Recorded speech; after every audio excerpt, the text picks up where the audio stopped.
To the law वाला channel students and मैं educator हूँ आपकी आज के इस सेशन के लिए आकृति सेठ एंड मैं लेके आई हूँ आपके लिए इंडियन पीनल कोड का जनरल एक्सेप्शंस का हम चैप्टर करने वाले हैं और इसका पार्ट 3। जी हाँ स्टूडेंट्स, अगर आपको याद हो और अगर आपने देखे हो मेरे लेक्चर नंबर 9 एंड 10 तो आपको पता है कि मैं जनरल एक्सेप्शंस का जो चैप्टर 4 होता है आईपीसी का उसको डील कर रही हूँ। इस चैप्टर को मैंने डिवाइड किया है पार्ट 1, 2 एंड 3 में। पार्ट 1 एंड 2 में मैं डिस्कस कर चुकी हूँ 76 से लेके 95 सेक्शंस तक और आज इस पार्ट 3 में मैं डील करने वाली हूँ सेक्शन नंबर 96 टू 106। ये अपने आप में एक बहुत ही रेलेवेंट पोर्शन है, प्राइवेट डिफेंस का ये पोर्शन है और ये बहुत रेलेवेंट एंड इंटरेस्टिंग होता है जब हम बात करते हैं इंडियन पीनल कोड की। स्टूडेंट्स, अगर आप जुडिशरी एस्पिरेंट है, क्लैट एस्पिरेंट्स हैं, एलएलबी स्टूडेंट्स हैं तो भी ध्यान रखिए प्राइवेट डिफेंस का चैप्टर बहुत इंपॉर्टेंट है। बहुत बार क्वेश्चंस पूछा जाता है, हाइपोथेटिकल प्रॉब्लम्स दी जाती हैं। अगर हम दिल्ली जुडिशरी की बात करें, बाकी स्टेट जुडिशरीज में भी बहुत बार प्राइवेट डिफेंस का क्वेश्चन पूछा जाता है। ऑल्सो आपको क्या ध्यान रखना है, अगर आप एक लिटिगेशन प्रैक्टिसिंग एडवोकेट भी हैं तब भी ये बहुत इंपॉर्टेंट होता है आपके लिए समझना कि क्या क्या प्राइवेट डिफेंसेस है, कैसे इसको अप्लाई किया जाता है, कितनी आपको प्राइवेट डिफेंस में सामने वाले को हार्म करने के लिए अलाउड है, कितना नहीं है, ये सब कुछ हम आज डील करेंगे। तो प्लीज जुड़े रहिए हमारे साथ एंड देखिए कि आज के हमारे टॉपिक्स क्या रहने वाले हैं। तो प्राइवेट डिफेंस का हम टॉपिक पढ़ने वाले हैं स्टूडेंट्स, सेक्शन 96 टू 106। इसके बेसिस पे हम इलस्ट्रेशंस करेंगे एंड केस लॉस करेंगे। तो जब हम प्राइवेट डिफेंस की बात करते हैं, प्राइवेट डिफेंस होता है सेल्फ डिफेंस, अपनी जान को बचाने के लिए या अपनी प्रॉपर्टी को बचाने के लिए आप सामने वाले को कोई हार्म कॉज कर देते हो। जब आपको ऐसा लगता है कि आपकी या फिर आपकी किसी नोन की जान को खतरा है या फिर प्रॉपर्टी को खतरा है तो आप क्या करते हो, आप सामने वाले को हार्म कॉज कर देते हो अपने आप को बचाने के लिए सेल्फ डिफेंस में, तो उसको हम कहते हैं प्राइवेट डिफेंस। ऑलरेडी आप पढ़ चुके हो सेक्शन 6 क्या कहता है कि सारे के सारे ऑफेंसेस जो कि आईपीसी में दिए गए हैं they are all subject to general exceptions. तो आपको क्या ध्यान रखना है, all offences are subject to general exceptions. और इसमें बर्डन ऑफ प्रूफ किसके ऊपर होता है, section 105 of Indian evidence act करता है कि बर्डन ऑफ प्रूफ है अक्यूज्ड के ऊपर कि वो प्रूव करेगा कि जो भी उसने एक्ट किया वो उसने अंडर जनरल एक्सेप्शन किया है। तो फॉर एग्जांपल अगर हम इस इमेज की बात करें, यहाँ पे जब ये लड़की मार रही है इस लड़के को तो ऐसा दिखाई दे रहा है कि this boy was trying to attack her and this girl is hitting him back in her self defence and whatever she is doing will be covered under the chapter 4, that is general exceptions, but the burden of proof will be on this girl to prove that जो भी वो कर रही है वो अपने self defence में कर रही है। सिमिलरली अगर आप ये वाली इमेज देखें तो इस वाली इमेज में भी यहाँ पे जो गन है, जो पिस्टल है इस लड़की के हाथ में, that is because she is whatever trying to protect herself or her own body। अब बात करते हैं पहले सेक्शन की जो बात करता है सेक्शन 96 बात करता है things done in private defence. It does not define as such private defence, कहीं पे भी आईपीसी में प्राइवेट डिफेंस नहीं डिफाइन है। तो एक ये बहुत रेलेवेंट क्वेश्चन बन जाता है आपके पीटी के पॉइंट ऑफ व्यू से, क्योंकि कई बार क्वेश्चन ये पूछा जाता है कि वेयर इज आईपीसी में प्राइवेट डिफेंस डिफाइंड। तो जब ये क्वेश्चन आता है तो स्टूडेंट्स कंफ्यूज हो जाते हैं और वो 96 को मार्क कराते हैं एज करेक्ट ऑप्शन, जबकि ये बात बिल्कुल गलत है। आईपीसी में प्राइवेट डिफेंस कहीं पे भी डिफाइन नहीं है। जो 96 है वो सिंपली एक डेक्लेरेटरी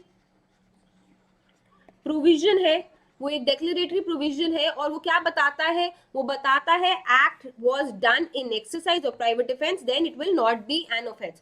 तो बेसिकली अपनी जान को बचाने के लिए, अपने किसी नोन की जान को बचाने के लिए या फिर अपनी प्रॉपर्टी को बचाने के लिए अगर आप कोई भी एक्ट करते हो तो उसको ऑफेंस नहीं माना जाएगा, क्योंकि वो होगा आपका प्राइवेट डिफेंस या फिर सेल्फ डिफेंस। मुन्ने Khan versus state, supreme Court ने बोला कि जो राइट ऑफ प्राइवेट डिफेंस है वो कोडिफाई कहाँ किया गया है, section 96 to 106, which all have to be read together in order to give a proper grasp of the scope and limitations of this right। तो बेसिकली जब हम बात कर रहे हैं सेल्फ डिफेंस की, तो जब आपको पूरा समझना है कि सेल्फ डिफेंस में क्या क्या राइट्स हैं, कितनी लिमिटेशंस है, क्या स्कोप है इसका, तो आपको देखना पड़ेगा सेक्शन 96 टू 106 और आपको इसकी कलेक्टिव रीडिंग करना बहुत जरूरी है। ओके, यही बात बोली गई मुन्ने खान वर्सेस स्टेट के केस में bye honourable supreme court of India. अब बात करते हैं हमारे नेक्स्ट सेक्शन की, जो बात करता है right of private defence of the body end of property. तो सेक्शन 97 कहता है सब्जेक्ट टू रीजनेबल रिस्ट्रिक्शंस, जो कि प्रोवाइडेड है सेक्शन 99 में। Students do not worry, section 99 में बहुत डिटेल में करने वाली हूं। तो सेक्शन 99 रीजनेबल रिस्ट्रिक्शंस की बात करता है, but as of now concentrate on section 97 जो कहता है कि आपको प्राइवेट डिफेंस मिलेगा अगर आपकी बॉडी पे या फिर प्रॉपर्टी पे कोई खतरा है। तो but all this will be subject to reasonable restrictions, जो कहाँ दी हुई हैं, सेक्शन 99 में। तो आपको आपकी बॉडी को खतरा है, ओन बॉडी या फिर body of someone else, property, movable property या फिर इमूवेबल प्रॉपर्टी, अगर कोई भी खतरा है आपकी बॉडी को अगेंस्ट एनी ऑफेंस, डेंजर और डेंजर टू लाइफ, जैसे कि rape, murder, hurt, grievous hurt, assault, किसी भी टाइप का आपकी बॉडी को या फिर किसी नॉन की बॉडी को खतरा है, तो आप क्या कर सकते हो, अपनी जान बचाने के लिए आप सामने वाले को हार्म भी कॉज कर सकते हो in your right to private defence. Similarly जब प्रॉपर्टी की बात कर रहे हैं, तो अगर आपकी प्रॉपर्टी को खतरा है या फिर किसी और की प्रॉपर्टी को खतरा है, जैसे कि थेफ्ट का, रॉबरी का, मिसचीफ का, क्रिमिनल ट्रेसपास का या फिर इनमें से किसी के भी अटेम्प्ट का, तो भी आप सेल्फ डिफेंस को एक्सरसाइज कर सकते हो। जैसे एक एग्जांपल लेके चलते हैं, एक father in order to protect the life of his daughter from the attack of a thief shoots him in his leg. तो बेसिकली अपनी बेटी की जान को बचाने के लिए उस फादर ने क्या किया, उस चोर के पैर पे शूट कर दिया, but the father will not be liable as he was protecting the life of his daughter. तो यहाँ पे उनको मिल जाएगा डिफेंस अंडर सेक्शन 97। तो क्या इसेंशियल कंडीशंस हैं जब आपको सेल्फ डिफेंस चाहिए या प्राइवेट डिफेंस का राइट चाहिए या फिर आपको प्राइवेट डिफेंस की एक्सेप्शन चाहिए? तो सबसे पहला है कि there should be an eminent emergency, eminent danger होना जरूरी है, देन ओनली आपके पास राइट होगा प्राइवेट डिफेंस का। दूसरा पॉइंट है कि आपके पास सफिशिएंट टाइम नहीं होना चाहिए टू कॉन्टैक्ट या फिर कॉल द पुलिस अथॉरिटीज या फिर पुलिस ऑफिसर। तो अगर आपके पास सफिशिएंट टाइम है, अगर आपके पास इतना टाइम है कि आप पुलिस स्टेशन जाके कंप्लेंट लिखवा सकते हो और अपनी जान को बचा सकते हो, तो आपको सेल्फ डिफेंस का राइट नहीं मिलेगा। जैसे कि एक एग्जांपल लेते हैं, सामने आपके कोई खड़ा है पिस्टल लेके और बोल रहा है I will shoot you.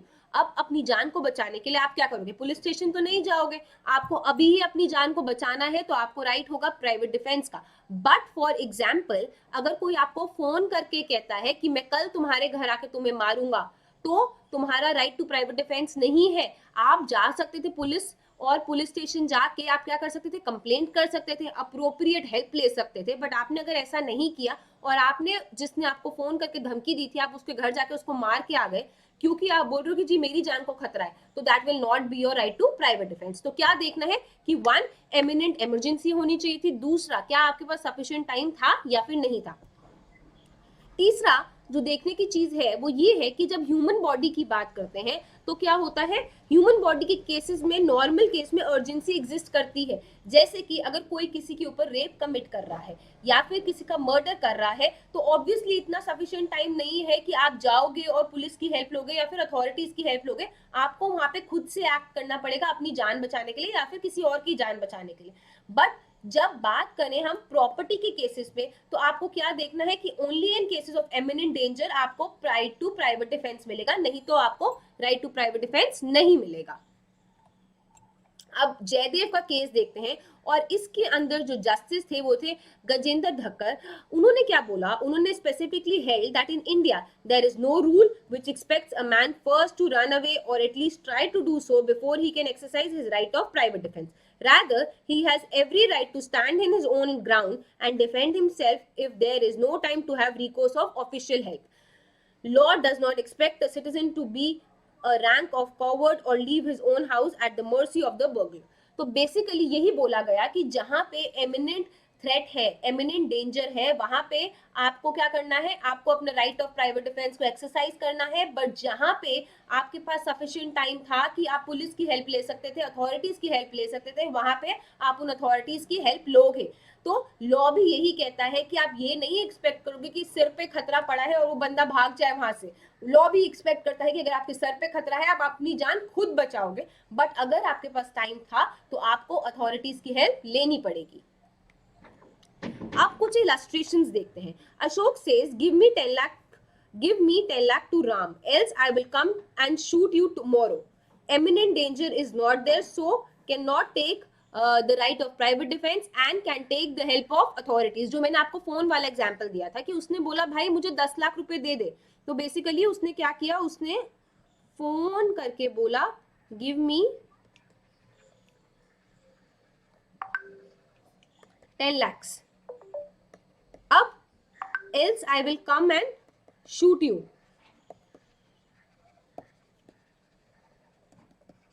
tomorrow.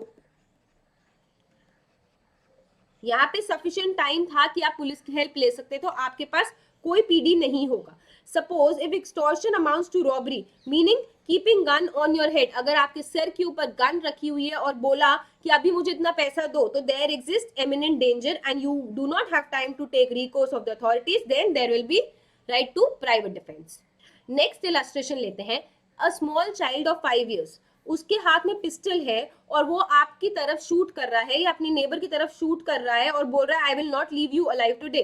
His act will be covered under section 82, जो हम ऑलरेडी पढ़ चुके हैं. सेक्शन 82 क्या होता है? Act done by a child under 7 years, तो वो जनरल एक्सेप्शन में बच जाएगा अगर वो शूट कर भी दे.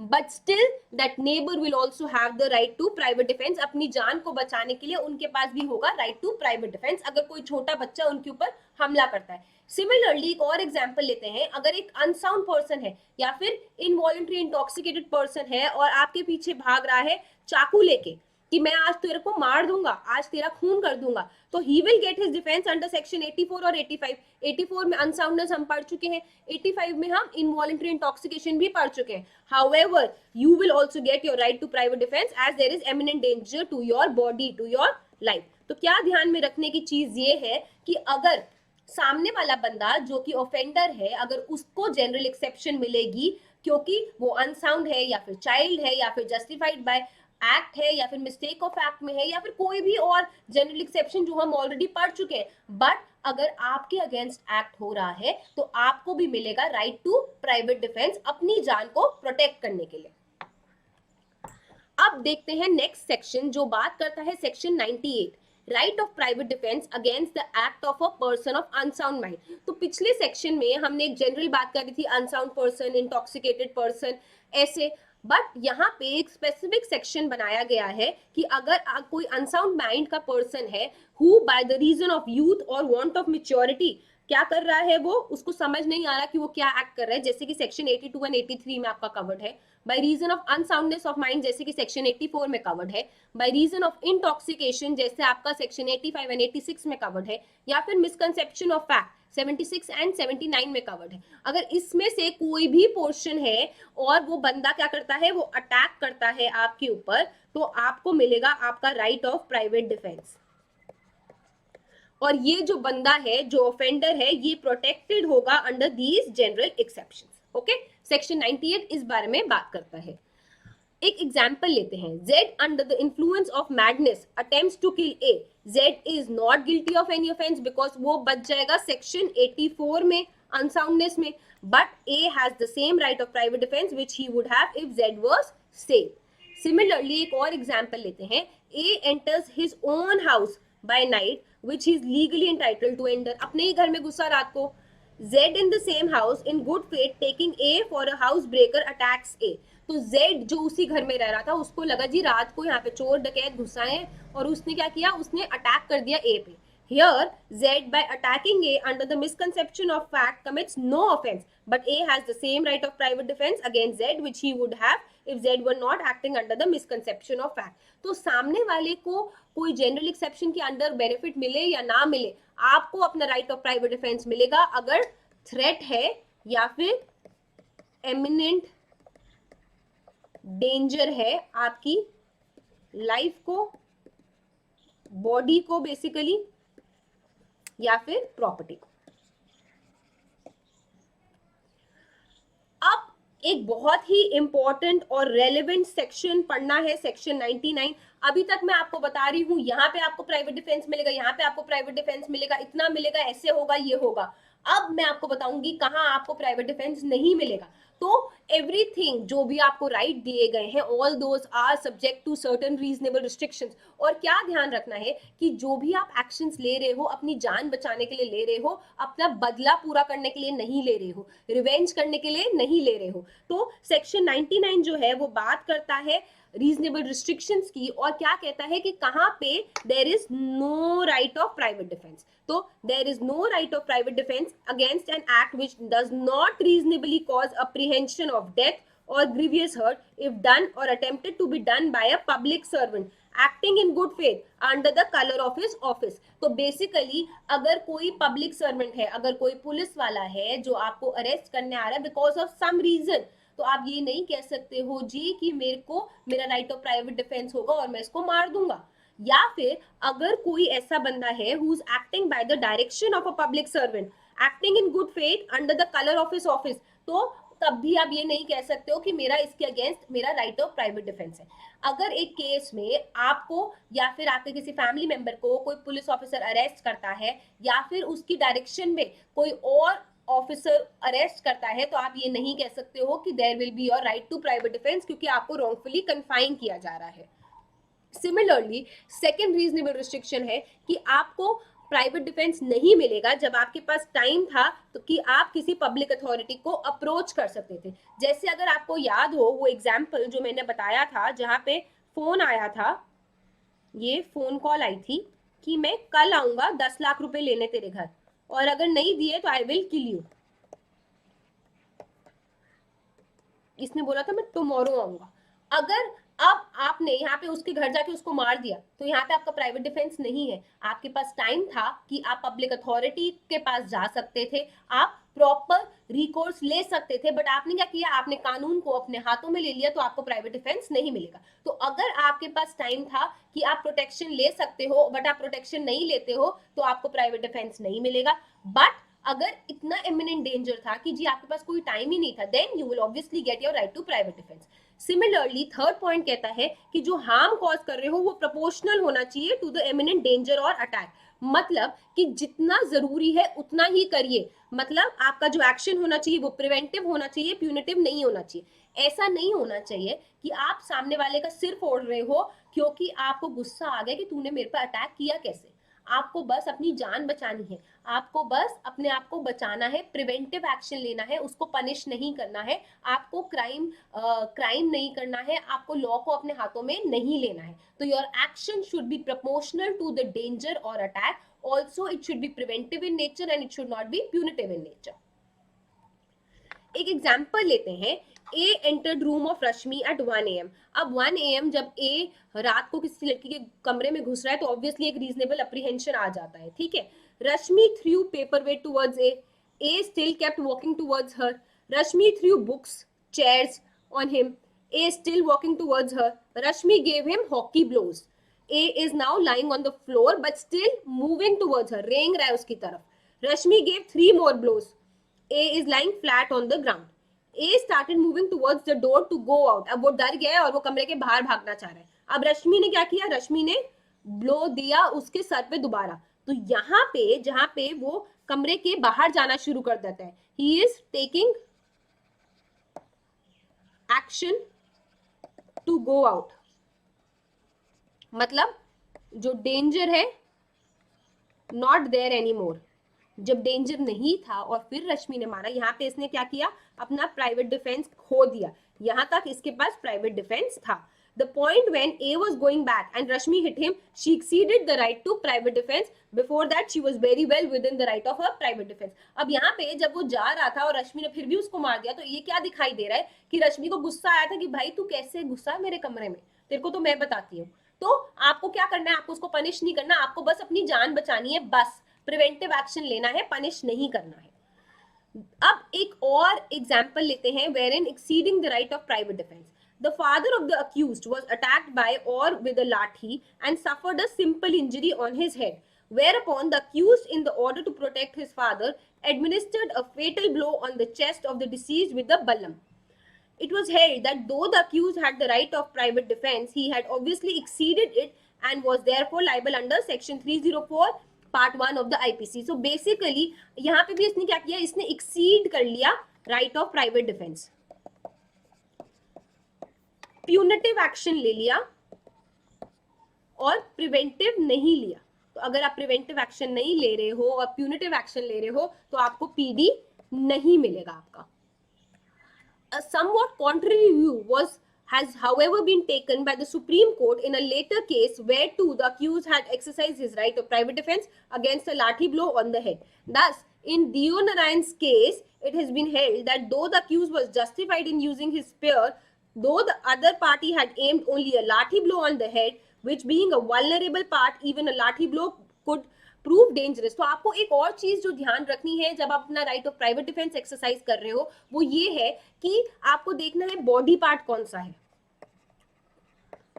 अगर लाठी ब्लो पैरों पे दिया होता तो वो इतना डेंजरस नहीं हो सकता, बट अगर लाठी ब्लो सिर पे दिया हुआ है तो वो डेंजरस हो सकता है।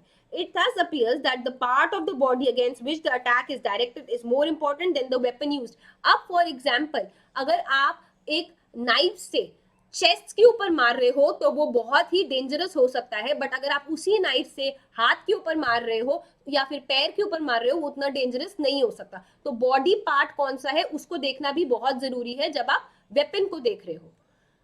अब बात करते हैं हमारे नेक्स्ट सेक्शन की, जो कि सेक्शन 100 बात करता है when the right of private defence of the body extends to causing death. तो बेसिकली आप अपनी प्राइवेट डिफेंस को एक्सरसाइज करते करते सामने वाले की डेथ भी कॉज कर सकते हो इन सिचुएशंस में जो कि मेंशन्ड है यहाँ पे।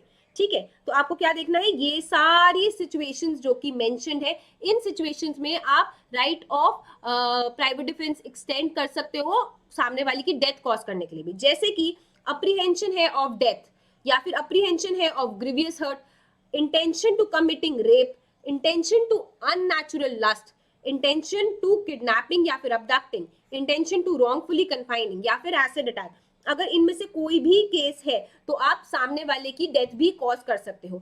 एक चीज जो ध्यान देने वाली है वो ये है कि एसिड अटैक ऑलरेडी कवर्ड है पार्ट 2 में। जब हम ग्रीवियस हर्ट की बात करते हैं तो एसिड अटैक वहां पे कवर हो जाता है, बट निर्भया के केस के बाद 2013 के अमेंडमेंट से ये पॉइंट ऐड किया गया है, तो ये बहुत रेलिवेंट और इंपॉर्टेंट बन जाता है आपके पेपर के पॉइंट ऑफ व्यू से। सुप्रीम कोर्ट ने in the case of Vishwanath versus state of UP in 1960 ये बोला, where the husband was put to death by a clean stab by his brother in law as he was trying to take away his wife by force from his father-in-law's house and in the process had merely dragged his unwilling wife to some distance. He got the defense under the mistake of fact. तो इस case में क्या हुआ, जो husband था उसको मारा गया था बाय ब्रदर इन लॉ, साले ने उसको मार दिया था। क्यों? क्योंकि जो हस्बैंड था वो अपने ससुर जी के घर जाता है और अपनी वाइफ को, उन दोनों के बीच में कोई अनबन हुई होती है और उसको वापस लेके आ रहा होता है। जब वापस लेके आ रहा होता है तो वाइफ मना कर देती है कि मेरे को नहीं जाना तुम्हारे साथ। तो जो हस्बैंड होता है वो वाइफ को फोर्सफुली पुल करता है और इस केस में क्या करता है, मेयरली उसको ड्रैग करता है। जब वो उसको ड्रैग कर रहा होता है और उसको थोड़ी सी दर्द हो रही होती है या वो चीख चिल्ला रही होती है, तो जो भाई होता है उस वाइफ का, उसको लगता है कि मेरे जो जीजा जी हैं वो मेरी सिस्टर को मार रहे हैं या फिर वो उसको अनकंफर्टेबल पोजीशन में कर रहे हैं, और अपनी बहन की जान को बचाने के लिए वो जो साला होता है वो अपने जीजे का खून कर देता है या फिर जीजे की डेथ कॉज कर देता है। यहाँ पे उसको डिफेंस मिल गया था under the mistake of fact in the case of right of private defence. अब बात करते हैं हमारे सेक्शन 101 की। आपने 100 में ये पढ़ा कब आप डेथ कॉज कर सकते हो in your right to private defence. Right of private defence में आप कब डेथ कॉज कर सकते हो। अब हम बात करेंगे 101 में कि आप डेथ कॉज नहीं कर सकते, अदर देन डेथ कोई भी हार्म कॉज कर सकते हो। तो not of any of the descriptions enumerated in the last preceding section you cannot cause death to the assailant but any other harm subject to the reasonable restrictions mentioned in section 99। तो basically क्या ध्यान रखना है, जो ये वाले points है, जो ये वाले पॉइंट्स मेंशन्ड है, इसके अलावा अगर कोई भी थ्रेट है आपकी बॉडी को तो आप सामने वाले की डेथ कॉज नहीं कर सकते हो, बट आप प्रोपोर्शनल हार्म कॉज कर सकते हो सब्जेक्ट टू 99। अब 102 की बात करते हैं। सेक्शन 102 बात करता है commencement and continuance of the right of private defence of the body. तो कब शुरू होता है आपका राइट ऑफ प्राइवेट डिफेंस और कब तक चलता है। तो कब शुरू होता है, जब आपको रीजनेबल अप्रीहेंशन होती है of danger to the body of own या फिर समवन एल्स। तो जैसे ही आपको रीजनेबल अप्रीहेंशन हुई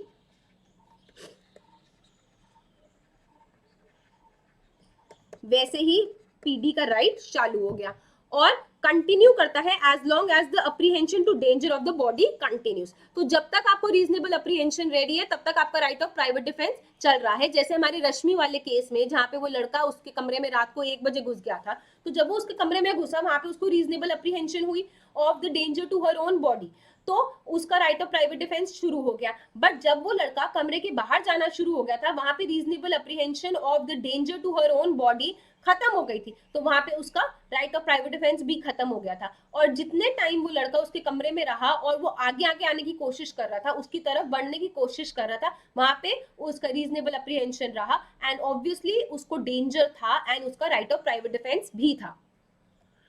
Example, A, B and C were chasing D to kill him in order to take revenge. बदले के चक्कर में उसको मारना चाहते थे, but suddenly they saw a policeman coming from another side. They got afraid and turned back to run. But D shoots B in his leg even when there was no imminent danger of harm. D will be liable as there was no apprehension of death. तो अब जब ये तीन दोस्त जा रहे थे D को मारने, इन्होंने सामने से पुलिस वाले को देखा और ये अपने वापस रास्ते जा रहे थे, बट डी को आया गुस्सा, उसने बोला तुम कैसे आए मेरे पीछे।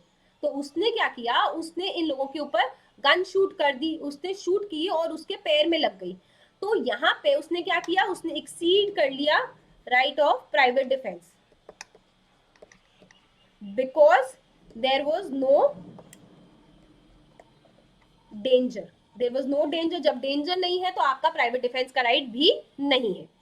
तो बेसिकली क्या ध्यान में रखने वाली चीज है वो ये है कि यहाँ पे इस पॉइंट से आपका यहाँ पे कोई रीजनेबल अप्रीहेंशन नहीं है तो प्राइवेट डिफेंस नहीं है। यहाँ पे जब आपकी रीजनेबल अप्रीहेंशन शुरू हुई तो इस पूरे एरिया में आप फोर्स यूज कर सकते हो और आपको मिलेगा private defence subject to reasonable restrictions of section 99। और यहाँ पे जब आपका अप्रीहेंशन खत्म हो गई, नो डेंजर, डेंजर नहीं है, तो आपका राइट ऑफ प्राइवेट डिफेंस भी नहीं होगा। तो ओनली एट द टाइम जहां पे यहां से लेके यहां तक जब आपका टाइम था आपका फोर्स यूज करने का, क्योंकि आपको रीजनेबल अप्रीहेंशन था, आपको डेंजर था। ओके, अब बात करते हैं सेक्शन 103 की। स्टूडेंट्स एक चीज जो ध्यान रखने की है वो ये है कि अगर आपने नोटिस किया हो सेक्शन 100 बात करता है बॉडी के केस में आप डेथ कॉज कर सकते हो, और सिमिलरली सेक्शन 103 बात करता है प्रॉपर्टी के केस में आप डेथ कॉज कर सकते हो। तो प्रॉपर्टी के केस में आप क्या कर सकते हो, डेथ कॉज। सेक्शन 101 बात करता है बॉडी के केस में आप डेथ कॉज नहीं कर सकते, और यहाँ पे सेक्शन 104 बात करेगा कि प्रॉपर्टी के केस में आप डेथ कॉज नहीं कर सकते। तो अगर एक कर लिया तो दूसरा साइमल्टेनियसली हो जाएगा। ये ट्रिक्स होती हैं पढ़ने की, इनको बहुत अच्छे से ध्यान रखिए और ये आपको पेपर में भी अच्छे से हेल्प करेंगी याद रखने की।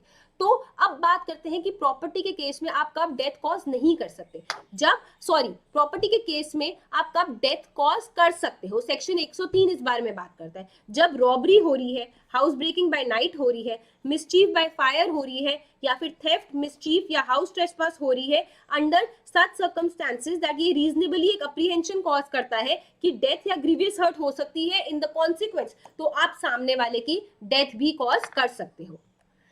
Example, C attempts to stab D maliciously while committing burglary in D's house. There is a reasonable apprehension in the mind of D that C will hurt him grievously. So in order to save himself and property, C throttled D with a knife in his chest, causing death. C will not be liable. तो basically जब apprehension थी उसकी property को सबसे पहले, और दूसरा जब उसने देखा कि उसकी जान को भी खतरा हो सकता है, उसकी प्रॉपर्टी को भी खतरा हो सकता है, तो उसने अपने आप को बचाने के लिए सामने वाले के चेस्ट में नाइफ खोप दिया। तो he will not be liable because वो कहाँ कवर होगा, सेक्शन 103 में कवर होगा। जो आपने अभी पढ़ा सेक्शन 103 में वो कवर्ड होगा, क्योंकि यहाँ पे प्रॉपर्टी को खतरा है तो डेथ कॉज कर सकते हो। इन With circumstances, in these circumstances. अब 104 बात करता है कि जब आपका राइट एक्सटेंड करता है प्रॉपर्टी के केसेस में अदर देन द डेथ, तो not of any descriptions enumerated in the last preceding section, तो आप डेथ कॉज नहीं कर सकते हो, बट क्या कर सकते हो, हार्म कॉज कर सकते हो। प्रोपोर्शनल हार्म होना चाहिए, और कैसा हार्म होना चाहिए, which is subject to reasonable restriction under section 99। अब एक एग्जांपल लेते हैं, if A has committed criminal trespass in order to annoy B or hurt him, then B will have the right to harm A in the proportional manner and not causing death of that person. तो basically अगर सिर्फ criminal trespass हुआ है just to अनॉय या फिर hurt करने के लिए, तो सामने वाले बंदे के पास कितना राइट ऑफ प्राइवेट डिफेंस होगा, उतना ही होगा जितना उसको अपनी जान बचाने के लिए या फिर अपनी प्रॉपर्टी को बचाने के लिए चाहिए, प्रोपोर्शनल मैनर में होगा, subject to reasonable restrictions which is mentioned in section 99। अब बात करते हैं 105 में कि आपकी कमेंसमेंट कब हुई और कंटिन्यूएंस कब हुई प्रॉपर्टी के केसेस में, और सेक्शन 102 हम ऑलरेडी पढ़ चुके हैं, कमेंसमेंट एंड कंटिन्यूएंस बॉडी के केसेस में। तो बात करते हैं commences when reasonable apprehension of danger to the property commences. तो जैसे ही आपकी प्रॉपर्टी को खतरा है, जैसे ही there is a reasonable apprehension की आपकी प्रॉपर्टी को खतरा है या फिर डेंजर है, तो आपका राइट ऑफ प्राइवेट डिफेंस शुरू हो जाता है। जैसे कि जब बात करते हैं थेफ्ट की, तो थेफ्ट में continues till the offender has affected his retreat with the property, या फिर either the assistance of public authorities obtained, या फिर प्रॉपर्टी हैज बीन रिकवर्ड। अब एग्जांपल के तौर पे लें, ये जो मैंने घड़ी पहनी है, ये एक चोर ने चुरा ली और वो भाग गया। अब जब वो चोर भाग रहा है, मैं भी उसके पीछे पीछे भाग रही हूँ। अब जब वो चोर मेरी आंखों से ओझल हो जाता है, मुझे नहीं मिलता, और मैं क्या करती हूँ, मैं अपने घर वापस आ जाती हूँ। तो मैंने क्या कर लिया, मैंने रिट्रीट कर ली, मैंने अपना जो प्लान था उसको पकड़ने का वो छोड़ दिया। अब मेरे को राइट ऑफ प्राइवेट डिफेंस नहीं मिलेगा।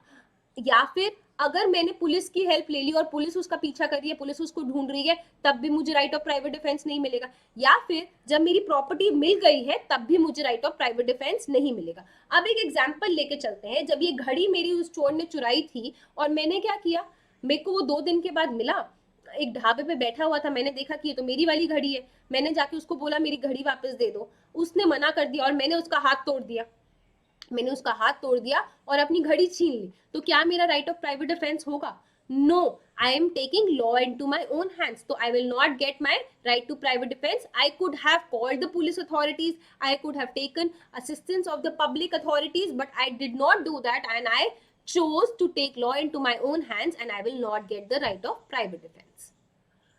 अब बात करते हैं रॉबरी की। जब रॉबरी में कब तक मिलेगा आपको right of private defence? Offender cause कर रहा है या attempt to cause any person with death, hurt या फिर रॉन्गफुल रिस्ट्रेंट, या फिर जब तक there is a fear of instant death, hurt या फिर पर्सनल रिस्ट्रेंट, तब तक मिलेगा आपको right of private defence. Criminal trespass और मिसचीफ की बात करें तो it will continue till the offender continues in the commission of the criminal trespass या फिर मिसचीफ। और अगर हम हाउस ब्रेकिंग बाय नाइट की बात करें तो it will continue as long as the house trespass which has been begun by such house breaking continues. जब तक वो ऑफेंस कंटिन्यू कर रहा है तब तक आपको आपका राइट ऑफ प्राइवेट डिफेंस मिलेगा। एग्जाम्पल, ये वही वाला एग्जाम्पल है जो मैंने घड़ी वाला दिया था। A stole watch, A started running, you were chasing him, you could not find him, after 2-3 days found A in a movie hall, मैंने ढाबे पे पहुंचा दिया था with watch, you asked for it, he refused and you broke his hand, claim PD, you will not get PD because आप जो कर रहे हो वो आपने लॉ को अपने हाथों में ले लिया। You were chasing him and in the same transaction you caused hurt, private defence will be allowed. अब जैसे एग्जांपल लेके चलते हैं, जब मैं उस चोर के पीछे भाग रही थी इस घड़ी के लिए, तो वो चोर गिर गया और मैंने उसका हाथ पकड़ा, मैंने उसको 2-3 मुक्के मारे और मैंने अपनी घड़ी छीनी, तो मेरा राइट ऑफ प्राइवेट डिफेंस होगा क्योंकि मैं अपनी प्रॉपर्टी को बचाने के लिए कर रही हूँ। जो भी मैंने उसको मुक्के मारे या मैंने उसको लाठी से मारा या किसी भी चीज से मारा, तो मेरा राइट ऑफ प्राइवेट डिफेंस होगा बिकॉज मैं सेम ट्रांजैक्शन में कर रही हूँ। बट जब 2-3 दिन के बाद वो मुझे ढाबे पे मिला या फिर मूवी हॉल में मिला इस एग्जाम्पल में, तो जो मैं कर रही हूँ वो सेम ट्रांजैक्शन में नहीं है। Okay, if got the watch back then private defense is over, या फिर अगर आपने पुलिस असिस्टेंस ले लिया तब भी आपका प्राइवेट डिफेंस ओवर हो गया।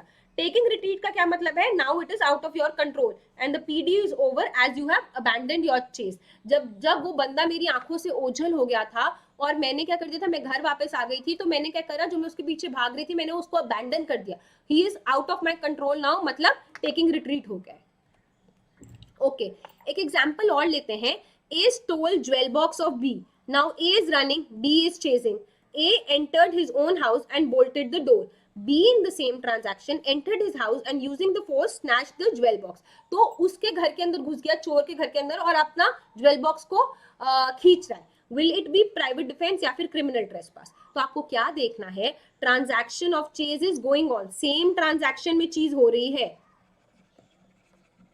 बी का कोई मेंजरिया नहीं था कोई ऑफेंस कमिट करने का या फिर उसके घर में क्रिमिनल टेस्टपास करने का, बस बी क्या कर रहा था, अपनी प्रॉपर्टी को बचा रहा था. So B will get the right of private defence. Had A been missing later after a week, B entered A's house forcefully, now there will be no right of private defence as he could have taken help of the police और he could have acted under section 99 sub clause para 3, जहां पे उसको क्या करना था, subject to reasonable restriction act करना था. अब हम बात करते हैं सेक्शन 106 की, जो बात करता है right of private defence against deadly assault when there is a risk of harm to innocent person. तो against an assault a person causes apprehension of death on और समवन एल्स. तो बेसिकली क्या हो रहा है, आपको एक अप्रीहेंशन हो रही है कि आपकी डेथ कॉज होगी या फिर किसी और की कॉज होगी और आप इस चक्कर में क्या करते हो, किसी इनोसेंट पर्सन को हार्म कर देते हो. जैसे कि सी को अटैक कर रहा है एक मॉब जो अटेम्प्ट कर रहा है उसका मर्डर करने के लिए. ही cannot exercise his right of private defence without firing on the mob. अब अपनी जान को बचाने के लिए उसको इस भीड़ में गन चलानी ही पड़ेगी. In order to save himself he is compelled to hurt some innocent children while firing. So C has committed no offense as he was exercising his right of private defense. तो basically जब एक पागल भीड़ उसके पीछे पड़ी हुई है, उसको अटैक कर रही है और उसको डर लग रहा है कि वो उसकी डेथ कॉज कर देंगे और अपने आप को बचाने के लिए उसने शूट करा एयर में, बट वो एयर में शूट करने के कारण क्या हुआ, किसी बच्चे को जान से लग गई या किसी बच्चे को हर्ट हो गई, तो यहाँ पे मिल जाएगा उसको राइट टू प्राइवेट डिफेंस. अब एक केस पढ़ते हैं, Ishaq versus state of MP. If A is attacked by a mob intending to murder him and he cannot effectively exercise his right of private defense without firing on the mob, he cannot fire without the risk of harming young children who have mingled with the mob. He commits no offense if by so fire he injures any one of the children. वही example जो मैंने बात करी थी, that is Ishaq versus state of MP. A had no option under the circumstances of the case for protecting himself except to fire at the mob, and so his action is justified and he will get his right of private defense. अब एक बात करते हैं Amjad Khan versus state, 1952 supreme court का case है. यहाँ पे क्या हुआ था, north west part of India में राइट्स हो रहे थे मुस्लिम्स एंड सिंधीज के बीच में. 2 स्टोरीड बिल्डिंग थी जो बिलोंग करती थी अमजद को. टेलीफोन पे अमजद को इन्फॉर्मेशन मिली कि बहुत सारे लोग उनकी कम्युनिटी के ऑलरेडी मर चुके हैं और उन्होंने क्या किया, उन्होंने अपने घर का शटर बंद कर दिया. जो मॉब थी वो स्टार्ट कर दिया, उन्होंने वो उनके घर के शटर को उन्होंने मारना शुरू कर दिया और वो तोड़ने की कोशिश कर रहे थे.